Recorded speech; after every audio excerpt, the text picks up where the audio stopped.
power of consistency continuous effort কি হয় এটা আমি উদাহৰণে বুজিম এখন দেশ আছে য'ত নেকি যেতিয়া কোনোবা মানুহে কিবা ক্ৰাইম কৰে চৰকাৰে শাস্তি হিচাপে কি কৰে তেওঁ হাত ভৰি বান্ধি দিয়ে আৰু মূৰত এটুপ এটুপকৈ পানী পৰিব দিয়ে এটুপ এটুপকৈ যেতিয়া পানী পৰে top top top top top প্ৰথমতে হাই হা হা হা আকৌ পৰি থাকে যেতিয়া টপ টপ টপ টপ হা হা হা top top top top top top top top top top top top top top পৰোঁতে পৰোঁতে পৰোঁতে পৰোঁতে পৰোঁতে এটা সময়ত লাহেকৈ ক্ৰমাৎ এনেকুৱা যান্ত্ৰণা সৃষ্টি হয় এনেকুৱা বিষ আৰম্ভ হয় সহিব নোৱাৰি লাষ্টত মানুহটোৱে মৃত্যু সাৱটি ল'বলগীয়া হয় এটা ল'ৰাই যেতিয়া এজনী ছোৱালী পতাম বুলি ভাবে তাৰ কাৰণে বিভিন্ন প্ৰচেষ্টা কৌশল টেকনিক অৱলম্বন কৰে সি লাগি থাকে হাৰ মানি নাযায় লাগি থাকে এটা মাটি চাকচেছ ছোৱালী পতি যায়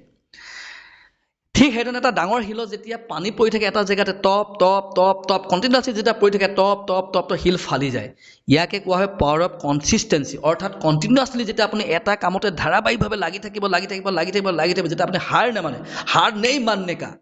যেতিয়া লাগি থাকিব একাগ্ৰভাৱে লাগি থাকিব কৈ থাকিব আপুনি ছাকচেছ হৈ যাব ইয়াকে কোৱা হয় পাৱাৰ অফ কনচিষ্টেঞ্চি